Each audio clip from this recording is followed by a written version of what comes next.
we have discussed various special discrete and continuous distributions which arise frequently in practice. Today, we will look at various applications of these distributions, and this will be explained through certain problems.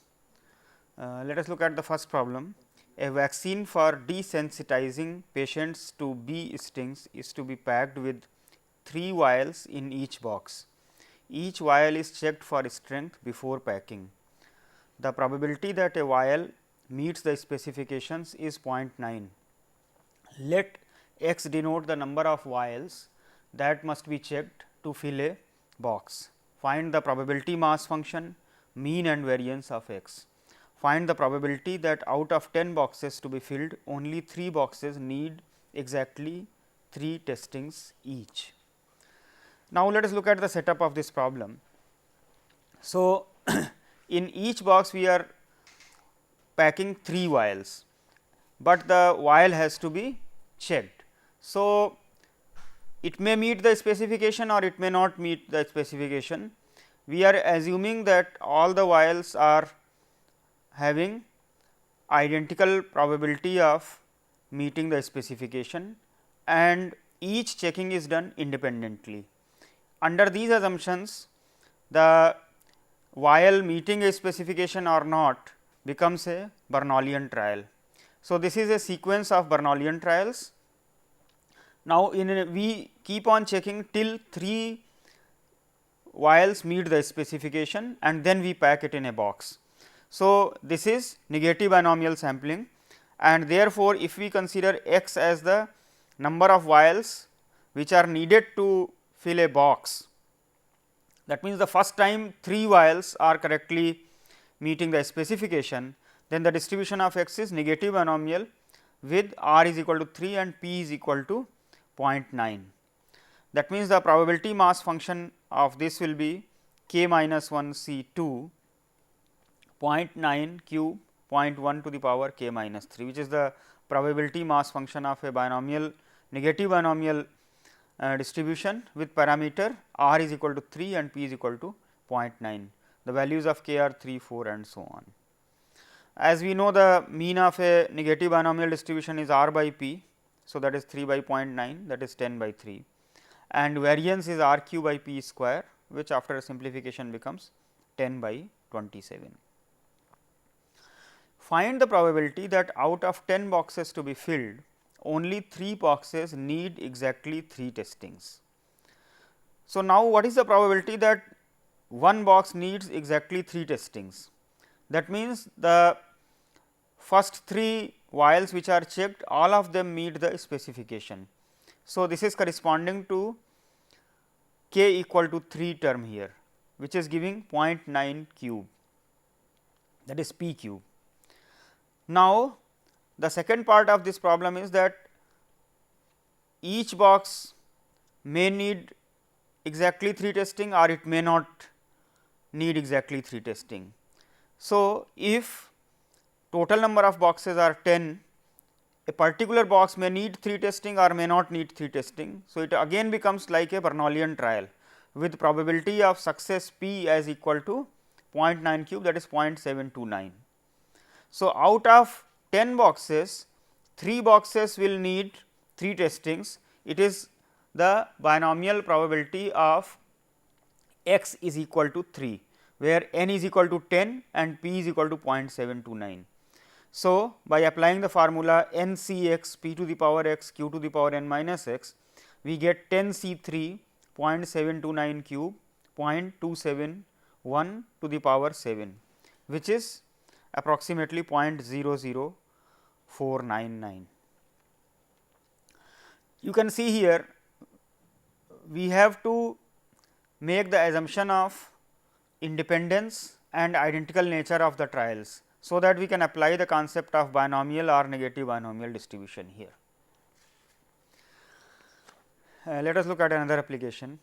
In a precision bombing attack, there is a 50% chance that a bomb will strike the target. 2 direct hits are required to destroy the target completely.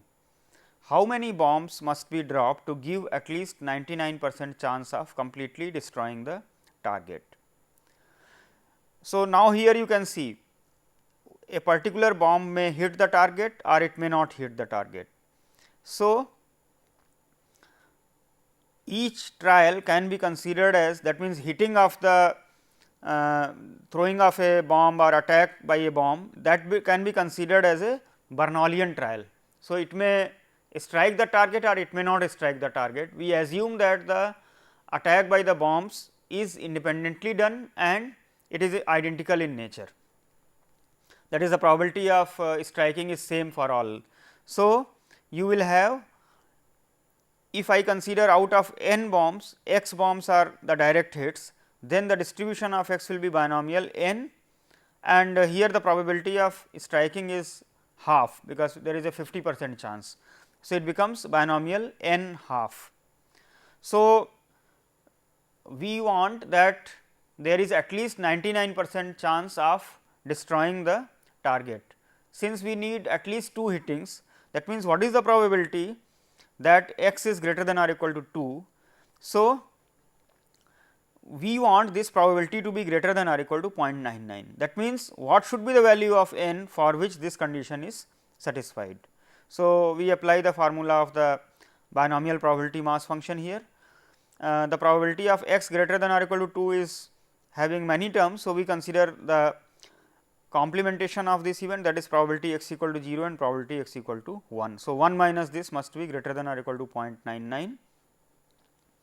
So, after simplification it becomes probability x equal to 0 plus probability x equal to 1 is less than or equal to 0.01, and now here p is equal to half. So, this is n c 0 p to the power 0 1 minus p to the power n, which is half to the power n, and this is n c 1 p into 1 minus p to the power n minus 1.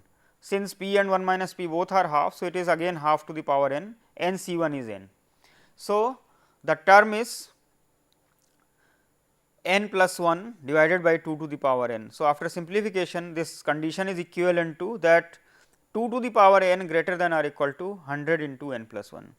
What is the smallest value of n for which this is satisfied? So, we can check it, and it turns out that n is equal to 11 first time satisfies this condition.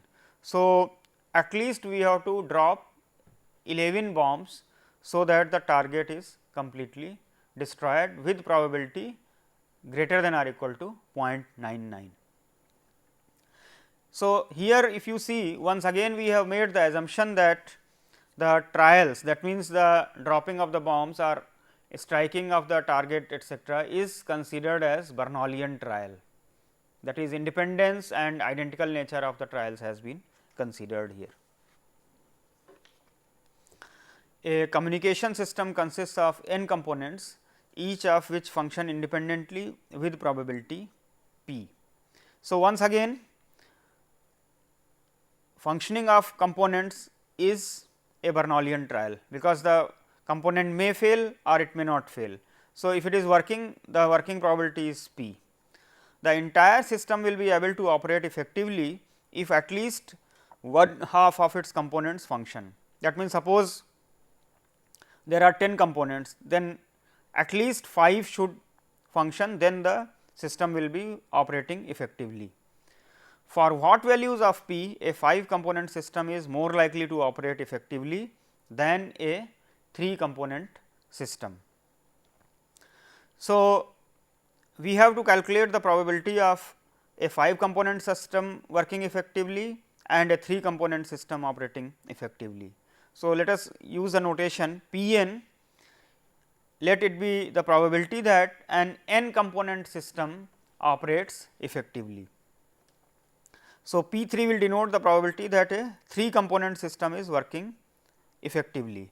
That means, at least 2 or 3, that means either 2 or 3 of the components are working correctly.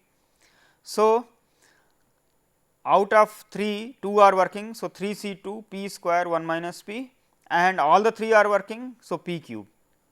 So, the probability of p 3 is given by this. In a similar way, a 5 component system will be operating effectively if either 3 or 4 or all 5 components are working properly. So, the probabilities of them are given by these. So, we add up. So, P 5 is given by this. We have to check that whether a 5 component system is more effective or 3 component. So, we consider the difference P 5 minus P 3, which after certain simplification is equal to 3 into 2 p minus 1 into 1 minus p square. Now, here you observe 1 minus p square is a positive term, because p is a number between 0 and 1. So, this term is positive if p is greater than half. That means, a 5 component system is more effective if the probability of each system working effectively is more than 50%. So, this answers the question here.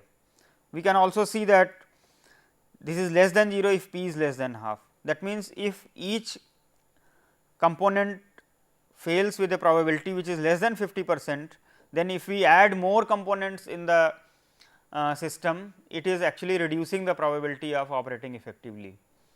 And of course, if p is equal to half, then both the systems have the same probability of operating effectively. So, these are some of the applications of the binomial and negative binomial distribution, etcetera. Let us look at an application of hypergeometric distribution. A purchaser of electronic components buys them in lots of size 10. So, the policy is to inspect 3 components randomly from a lot. So, each lot is having 10 components. So, what the purchaser will do, he randomly selects 3 components or 3 parts from that lot and he inspects them. If all the 3 are okay, non-defective, he accepts the lot, otherwise he rejects the lot. Now, it is known to us that 30% of the lots have 4 defective components and 70% of the lots have 1 defective component. So, in general, what proportion of lots the purchaser will be rejecting? So, in place of probability of rejecting, we can calculate the probability of lot getting accepted. So, the lot is accepted. Now, this is conditional upon 2 types of possibilities, that the lot has come from the set where 4 defective components are there or where 1 defective component is there. So, we can apply the theorem of total probability. The probability that the lot is accepted given that the lot has 4 defectives into the probability that the lot has 4 defective plus probability that lot is accepted given that lot has 1 defective multiplied by probability that lot has 1 defective term. Now, we evaluate these probabilities. So, probability that the lot has 4 defectives is 0.3, because 30% of the lots have 4 defective components, and similarly the probability that the lot has 1 defective, that is 0.7. Now, what is the probability of the lot getting accepted if the lot has 4 defective items? So, total number of items in the lot is 10, we are selecting randomly 3. So, the lot will be accepted if all the 3 checkings which have been done from here are for the good ones. So, since the lot which is having 4 defective, 6 will be good. So, the 3 which the purchaser has selected must be all good. So, it is 6 C 3 and out of the bad ones none of them is selected. So, 4 C 0 into 6 C 3 divided by 10 C 3, which is the hypergeometric probability. In the second case, if the lot has 1 defective, so out of 10, 9 are good, 1 is defective, and our selection all the 3 must be from good.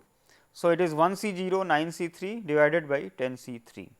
So, after simplification this turns out to be 0.54. So, probability of the lot getting rejected will be 1 minus this, that is 0.46. So, 46% of the lots get rejected, which is quite high, which is understandable, because the person checks and each of the components which are checked must be all right, then only he will accept. So, the condition is relatively tough, and therefore, almost 50% of the lots are actually getting rejected under these given conditions.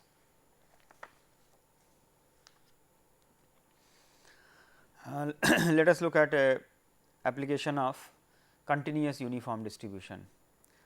Buses arrive at a specified stop at 15-minute intervals starting at 7 a.m. That means, bus will come at 7, it will come at 7:15, 7:30, 7:45 and so on. So, if a passenger arrives at a time uniformly distributed between 7 to 7:30 a.m., find the probability that he has to wait for less than 5 minutes or at least 12 minutes for a bus. That means, when he comes, then he will get a bus in less than 5 minutes. So, let us consider the arrival time of the passenger. So, since the time of the passenger is between 7 to 7:30 a.m., if I say x is the time in minutes past 7 a.m., that is the arrival time of the passenger at the bus stop, then we can say that under the given conditions x follows uniform 0:30, where the measurement is done in the minutes, because it is between 7 to 7:30, but we are considering the starting point as 0. So, between 0 to 30. The passenger will have to wait less than 5 minutes if he arrives between 7:10 to 7:15, because the next bus is at 7:15. So, if he arrives at say 7:05, then he will have to wait for 10 minutes. If he comes at 7:07, then he has to wait for 8 minutes and so on. So, if he arrives between 7:10 and 7:15, he will get a bus in less than 5 minutes. Similarly, after this bus departs, then the next bus comes at 7:30. So, if the passenger arrives between 7:25 to 7:30, then he will have to wait less than 5 minutes. So, the required probability that the passenger has to wait for less than 5 minutes is probability that x lies between 10 and 15 or x lies between 25 to 30. Since it is a uniform distribution on the interval 0 to 30, the density of x is 1 by 30, 0 less than x less than 30. So, probability of 10 less than x less than 15 will become 15 minus 10 by 30, that is 5 by 30, and similarly probability of 25 less than x less than 30, that will become 30 minus 25 by 30, that is 5 by 30. So, the total probability is 1 by 3. That means, the probability that he has to wait for less than 5 minutes is 1/3 of the time. In a similar way, the probability that he has to wait for at least 12 minutes. So, he will have to wait for at least 12 minutes if he arrives between 7 to 7:03, because if he arrives after 7:03, then he has to wait less than 12 minutes, because the next bus is at 7:15. Similarly, if he arrives between 7:15 to 7:18, then he has to wait for more than 12 minutes. So, the required probability of waiting at least 12 minutes is that x lies between 0 to 3 or x lies between 15 to 18. So, once again using the uniform density, it is 3 by 30 plus 3 by 30, that is 1 by 5. That means, 20% of the times he has to wait for more than 12 minutes. Let us look at an application of Poisson distribution. A large microprocessor chip contains multiple copies of circuits. If a circuit fails, the chip knows how to repair itself. The average number of defects per chip is 300.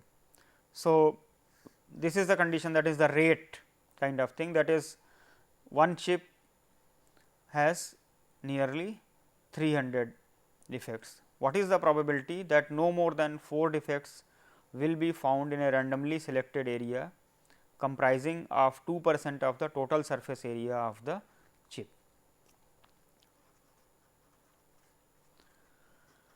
So, here if I consider x as the number of defects, in the 2% of the surface area, then if I assume it to be Poisson distribution with parameter lambda, then lambda here will be, because 300 is for the full area.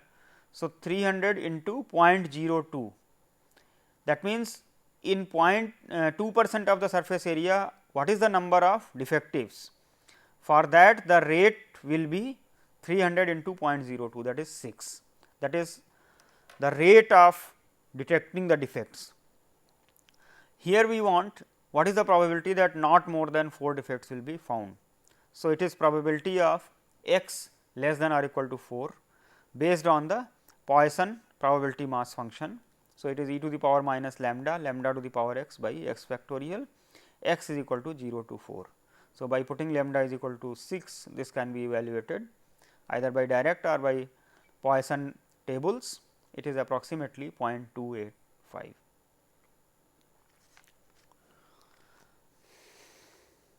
Let us look at one more application of the Poisson distribution. Suppose x is a Poisson lambda distribution. What is the probability that x is an even number? As we know, in the Poisson distribution, x can take values 0, 1, 2, 3 and so on, that means any non-negative integer value. So, the probability that x is even is probability x equal to 0, probability x equal to 2, etcetera. That means e to the power minus lambda, lambda to the power j by j factorial, where j is of the form 2 m. So, we can write it in this form, m is equal to 0 to infinity. So, if we take out e to the power minus lambda, the infinite series is actually the sum of e to the power lambda plus e to the power minus lambda divided by 2. So, it is equal to 1 plus e to the power minus 2 lambda by 2.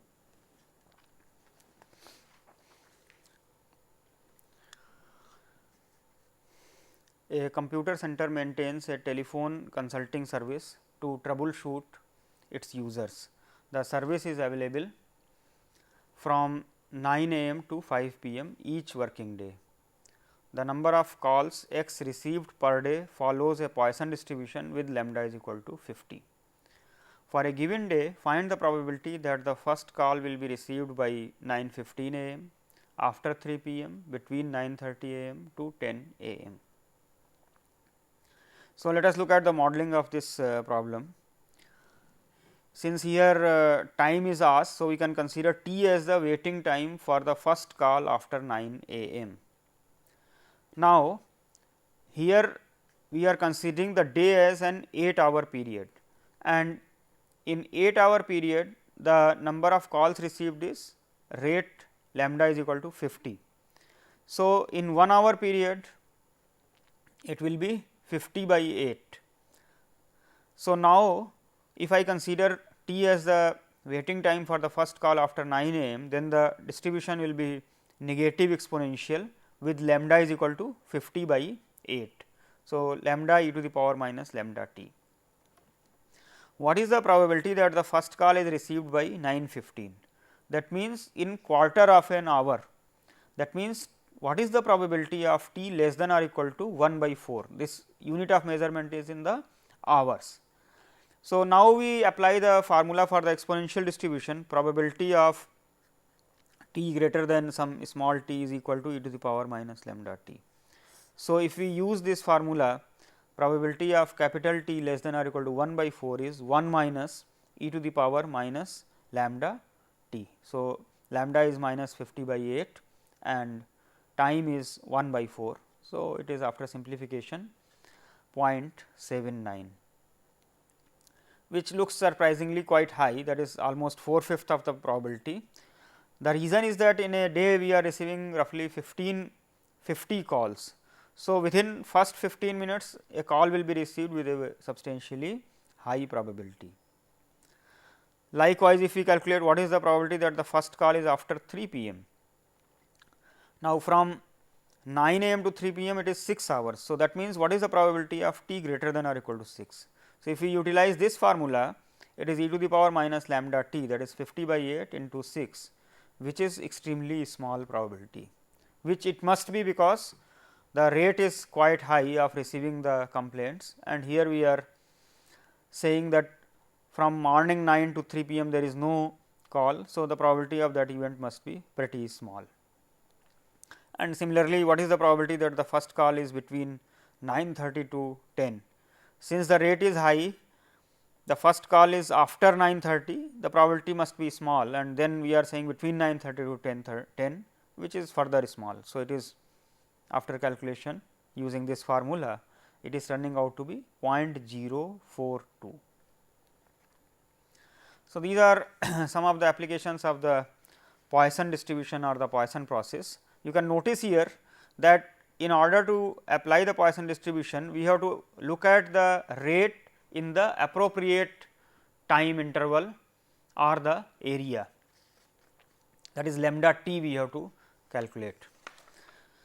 Let us look at the life span of a certain component used in a CPU is assumed to follow a gamma distribution with average life 24 and most likely life 22. It is measured in 1000 days. So, that means, average life is 24,000 days and most likely life is 22,000 days. Find the variance of the life span. So, the standard form of a gamma distribution we have considered as a waiting time for the rth occurrence in a Poisson process. So, we had the parameters r and lambda, and the form of the probability density function was given by lambda to the power r by gamma r e to the power minus lambda x, x to the power r minus 1. So, if we take the mean of this distribution, it was r by lambda, that is given to be 24. The most likely life. So, by most likely life we mean the maximum value of the density function. In the discrete case, it would mean that the point corresponding to the maximum probability mass function, and if we take analogous value of that in the continuous case, it means the mode of the distribution. So, if we have the density function like this, then the maximum value is attained at this point. Now, for a gamma distribution, the maximum value can be calculated. So, here the density function is given by this, we can use the ordinary calculus by looking at the derivative. So, f prime x is 0 for this, that is x is equal to r minus 1 by lambda, and at this point we can check the second derivative, it is actually negative. So, this is x is equal to r minus 1 lambda is the mode of the distribution, that is the maximizing point. It is given here that r minus 1 by lambda is equal to 22. So, we have two equations, one is r by lambda is equal to 24 and another is r minus 1 by lambda is equal to 22. So, if we simplify this, we get r is equal to 12 and lambda is equal to half. So, the distribution of the lifespan of CPU of a certain component used in CPU is specified as a gamma 12 and half. So, now if we want the variance of this lifespan, variance of a gamma distribution is r by lambda square. So, after substitution it becomes 48 and in 1000. So, 48,000 days, that is in the squared units. So, we will stop here.